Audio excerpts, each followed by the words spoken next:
Собрав немаленьких размеров рюкзаки, захватив с собой хорошее настроение, участники туристского клуба отправляются в горы. Уже через 2 часа они на месте. Свой путь начинают с селения Унал.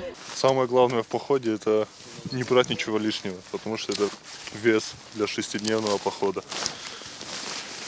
Куртка важная, потому что ночью может быть холодно. Еще не лето, но в принципе и летом, наверное, бывает холодно.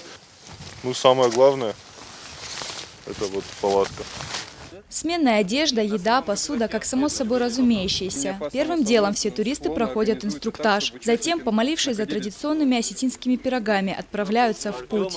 Около 100 километров предстоит пройти участникам похода. Всего в горах Северной Осетии туристский клуб пробудет 6 дней. Конечной точкой их маршрута станет Кубанское ущелье. Молодежный туристский клуб вновь возобновил свою работу. Будущие инструкторы уже ознакомились с теорией, нормативные документы, правила безопасности и оказания медицинской помощи. Теперь они испытают, что такое рюкзак и дикая природа. Планируется проведение практических занятий, то есть это работа с веревками, работа по прохождению снежных склонов, осыпных склонов, самозадержание будет практику проходить, а также работа с веревкой, траве склона, спуск по склону.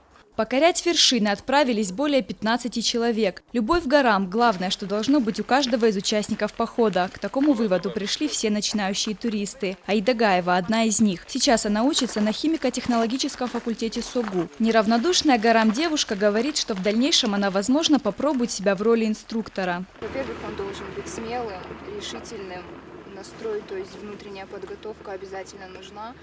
Потому что не каждый выдержит 6 дней в походе. Меня многие отговаривали от этого.